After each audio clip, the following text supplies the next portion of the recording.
Myles Garrett called it early. Sanders was the first in the building, last to leave, soaking up every ounce of coaching he could. But even that level of dedication hasn't swayed Kevin Stefanski, who continues to cite inexperience as a reason to keep Sanders behind the scenes. The contradiction is glaring. This is the same coaching staff that handed snaps to lesser prepared players like Quinshon Judkins. So why the double standard now? Sanders has done everything right. The only thing holding him back is a risk-averse strategy that's starting to look more like fear than prudence. In a franchise desperate for stability at quarterback, if you're into the real story and all the messy twists they don't show on highlight reels, go ahead and subscribe. And if you're sticking around to see how this Browns QB chaos plays out, you should definitely be subscribed. Stefanski's hesitance reads as paralysis, while fans clamor for clarity, and Sanders proves his worth in every practice. The Browns are stuck in neutral, watching the future slip through their fingers. The locker room has already chosen its leader. The question now is whether the front office will catch up before it's too late, or let another talented quarterback walk, because they couldn't pull the trigger. The Cleveland Browns have done it again. Stirred up another controversy they didn't need, all by refusing to give a clear answer about their quarterback future. And this time, it's not just the fans who are tired of the uncertainty. It's the players, too. Jeudy made that crystal clear. Jeudy didn't go on some dramatic rant. He didn't throw a tantrum in the media. What he did was much more effective. He used his platform to praise Shedeur Sanders for what everyone in the building already sees: dedication, work ethic, and leadership. That's not fluff. That's not off-season PR. That's a respected NFL-wide receiver publicly co-signing a young quarterback's readiness in a locker room where every move is scrutinized. Jeudy has been around long enough to know what it means when a rookie shows up early, stays late, and consistently seeks out ways to improve. And he's not the only one. Myles Garrett, the face of franchise on defense, is on the same page. Garrett didn't just give a vague thumbs up. He backed Sanders with real words, specifics, praising his commitment, calling out the fact that he's been one of the hardest workers since OTA and minicamp. This isn't just support. This is validation. But the coaching staff? Head coach Kevin Stefanski is still stuck in neutral, citing youth and inexperience as reasons to keep Sanders on the sidelines. He's not ready, they say. It's too early. Too early for what? Joe Flacco is no longer in the picture. The Browns have a clear opportunity to start building toward the future, and instead, they're playing it safe, again. They've got a rookie quarterback with locker room support, visible growth, and the right mentality, and they're scared to give him the QB2 role? It doesn't add up, especially when you consider that the same organization is giving chances to players like Quinshon Judkins, who have less preparation and just as many question marks.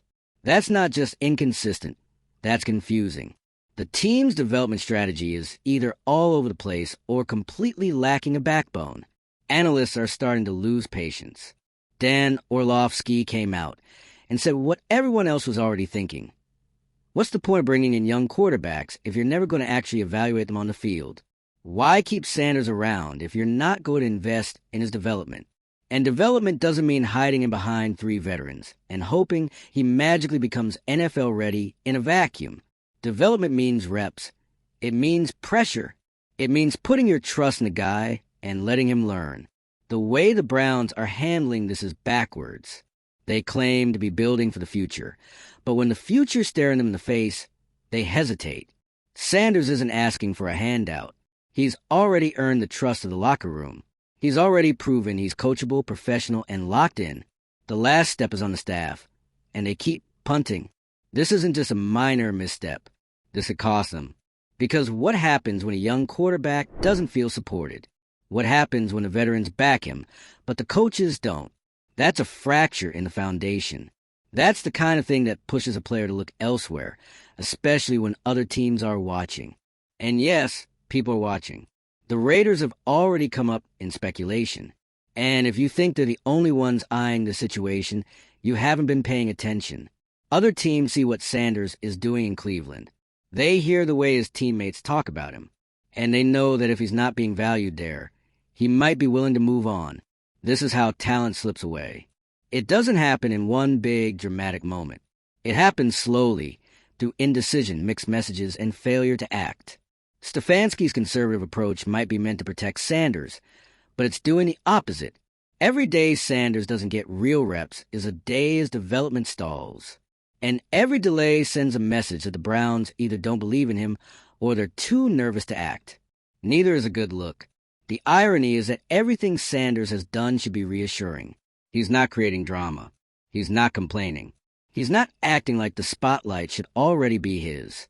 He's just putting in the work, staying late, hitting the film room, and doing everything that should make him an easy choice to elevate. But the Browns are stuck. They're trying to walk the line between giving him a chance and keeping their options open. But in doing so, they're accomplishing neither. The quarterback room is unclear. The development plan is murky. And now the locker room is getting louder. You don't get leadership endorsements like this every day. When players like Jeudy and Garrett speak out, it's not by accident. These are calculated moves, because they know exactly what it means. They're letting the front office know that this isn't just a coaching call anymore. This is about the future of the team. Do you invest in a guy who's proven he can lead? Or do you play it safe and risk losing him entirely? It's not a mystery where this is going. If Sanders keeps being overlooked, if the Browns continue this half-in, half-out stance, the frustration will grow. The locker room will feel it. And eventually, Sanders himself will too. You can only stay patient for so long before you start asking questions. And once that trust breaks down, good luck fixing it. Because the NFL doesn't wait. Young talent gets scooped up fast. And players with Shedeur's profile, that work ethic, that maturity, that presence, they don't sit for long. If the Browns can't see that, someone else will. This is the kind of moment that defines franchises. It's not about whether Sanders is the starter this year. It's about what kind of team the Browns want to be. Do they support the guys who show up and do everything right? Do they recognize leadership when it's standing right in front of them? Or do they cling to outdated notions of waiting your turn and paying dues, even when the moment clearly calls for something different? Because let's be honest, if this were about performance, Sanders would already be QB2. He's done the work. He's earned the support. He's checked every box. The only thing left is for the Browns to step up. Stop stalling. Stop hiding behind excuses. Name him QB2 and give him the role he's already earned. Show the locker room that leadership matters. Show the fans that development means something.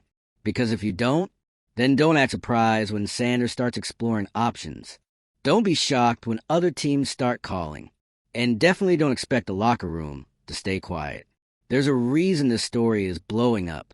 It's not about hype. It's not about controversy. It's about common sense and whether the Browns still have any left. If they want to be taken seriously, they need to start making serious decisions, starting with Shedeur Sanders. Let us know where you stand.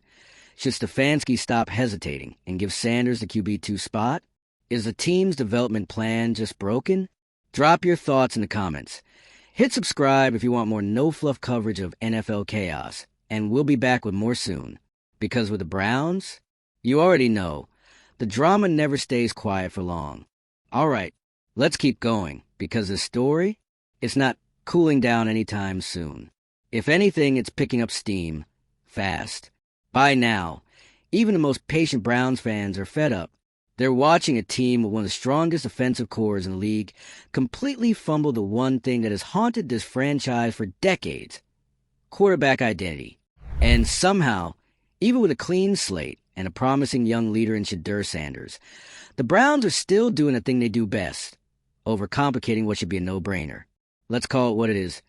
Indecision disguised as strategy. The truth is, you don't need 10 years of head coaching experience to recognize what's happening in that building. When your players, your stars, are standing in front of the cameras praising a rookie quarterback's discipline, commitment, and leadership, they're not just being nice. That's not PR. That's not empty praise. That's a call to action. And Stefanski is ignoring it. Worse, he's acting like he doesn't hear it. But the rest of us do, loud and clear.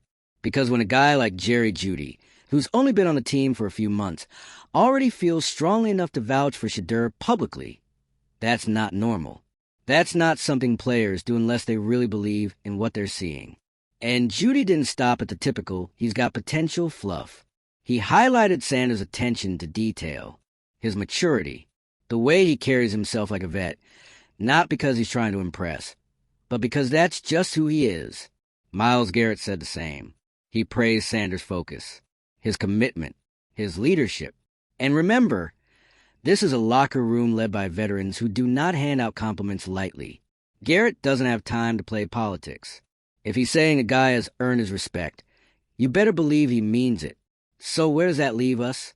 In a place Browns fans know all too well. Stuck in a cycle of hesitation, while the rest of the league moves forward. The Browns say they want to build a sustainable future, but when a clear opportunity to develop a young quarterback lands in their lap, they freeze. They default to caution. They cling to outdated ideas about what readiness looks like, even when the evidence is right in front of them. Shedeur Sanders is ready for more, not because of hype, not because of his last name, but because the people who see him every day, the players, the leaders, the guys in the trenches, are telling us that he is. And still, the Browns keep him buried. Here's the thing that stings the most. This could have been a moment for the Browns to do things differently, to show the league they've evolved, that they're not going to repeat the same mistakes that turned them into a punchline for the past 2 decades. But instead, they're doing exactly what everyone expected, playing it too safe, too slow, and too scared. And you want to know who's loving this? Every single team that's keeping tabs on Shedeur's situation. Because you better believe that front offices across the league, including the Raiders, are watching how this plays out. They're seeing a young quarterback with discipline, humility, and locker room respect getting passed over for, what, exactly? A developmental plan that doesn't involve actual development. It's only a matter of time before those teams start circling. Quiet conversations start happening.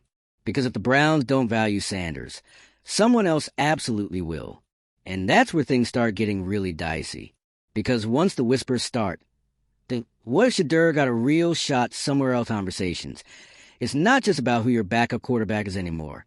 It's about the culture, the leadership, the identity of your team. If the Browns lose Sanders, they don't just lose a player. They lose credibility.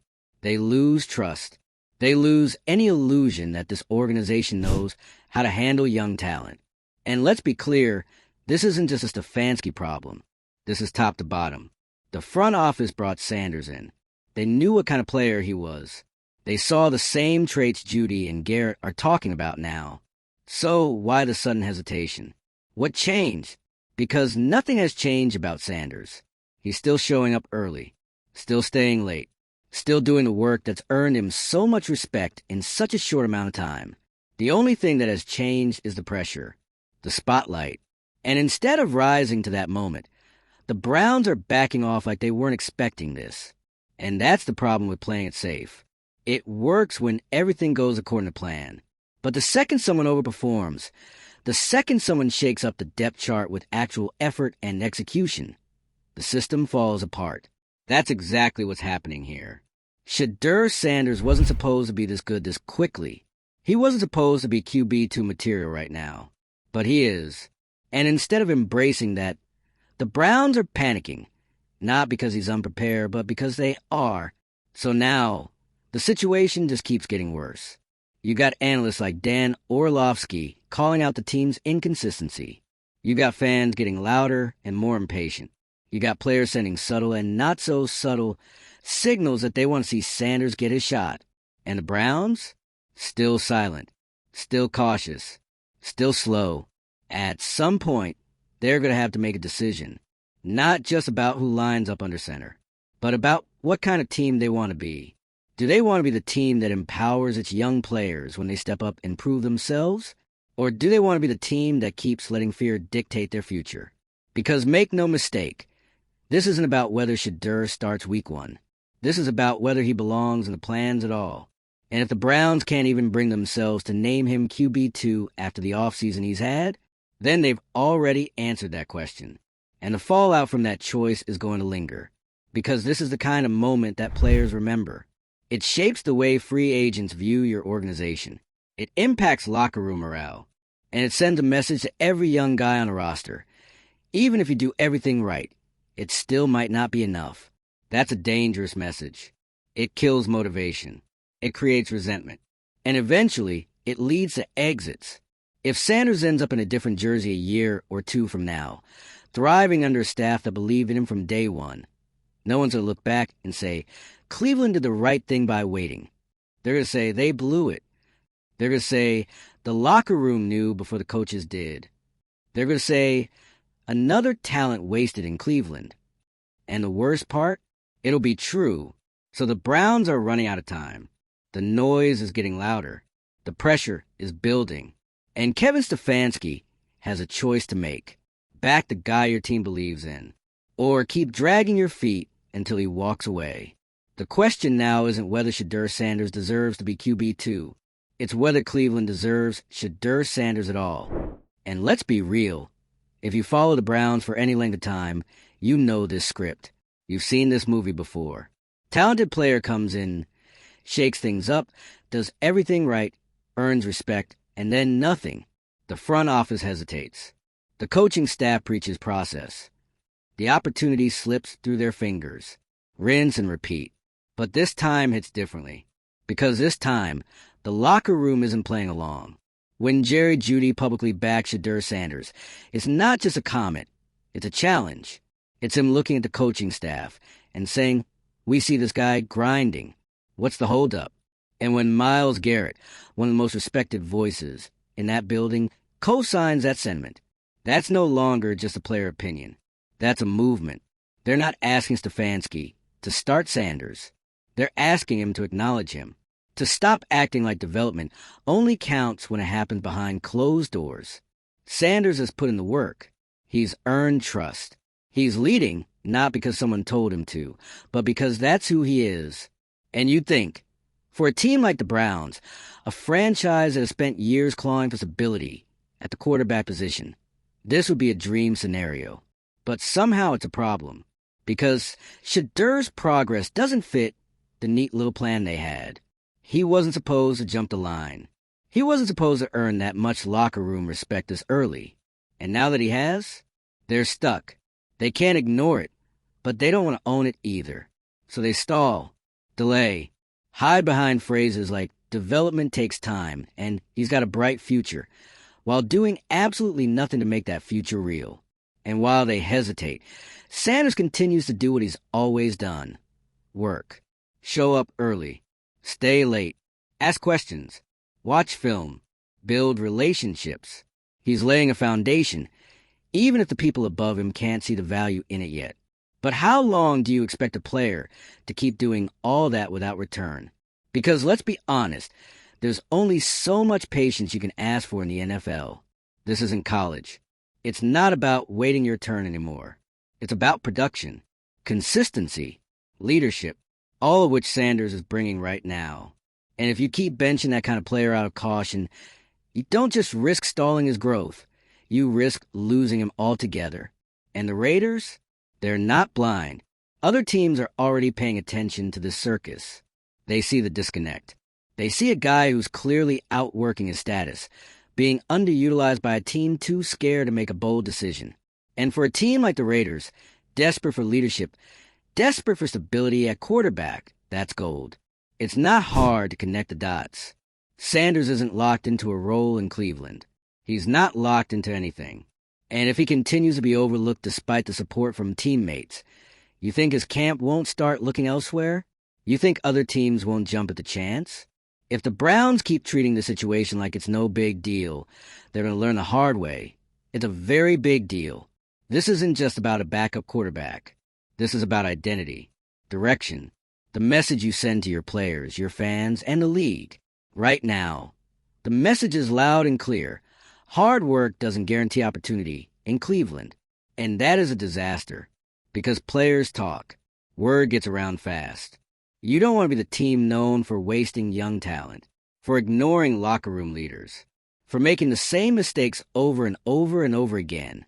That's how you kill culture. It's how you lose players before you even realize they were already halfway out the door. And what does Stefanski do in the middle of all this? Keep deflecting. Keep repeating the same talking points about inexperience and development, while ignoring the fact that Sanders has done everything he possibly could to earn a shot. At some point, it's not development, it's punishment, it's stubbornness, it's fear. And here's the part that stings the most. Shedeur Sanders could actually be the answer. He's shown discipline. He's shown leadership. He's shown the kind of maturity you usually have to beg from veterans. But because it doesn't fit the timeline the coaching staff had in mind, they're leaving him out of the equation entirely. They're prioritizing comfort over progress. And it's going to cost them, because the players aren't going to keep quiet.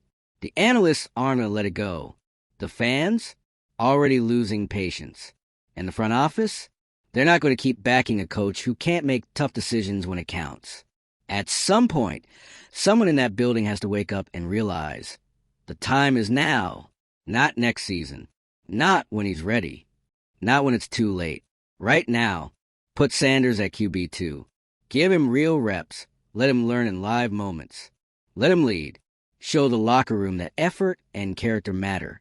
Show the fans that you're not just recycling the same tired excuses year after year. Because what happens if they don't? What happens when Shedeur gets poached? When he signs with a team like the Raiders, gets developed the right way, and starts thriving? The same analysts roasting the Browns right now will be the ones reminding you every week what you gave up. And no one's going to feel sorry for you. Not the league. Not your fans. Not the players you ignored. The narrative will be locked in. The Browns had the guy, and they let him walk. All because they were too cautious to commit. Too indecisive to act. Too afraid to lead. So the clock is ticking. The support is there. The opportunity is wide open. And the only thing standing in the way? Kevin Stefanski. This is his moment. Not just make a football decision, but to send a message that the Browns are no longer the team that hesitates. That when someone proves themselves, they get rewarded. That this locker room and the leaders in it matter. Shedeur Sanders has done everything right. Now it's time for the Browns to do the same. Drop your thoughts below. Should Sanders be named QB2 right now? Is Stefanski hurting this team with his reluctance? Do you think the locker room's had enough? Let's talk about it. And don't forget to subscribe, because if the Browns keep dragging this out, you already know the story is far from over.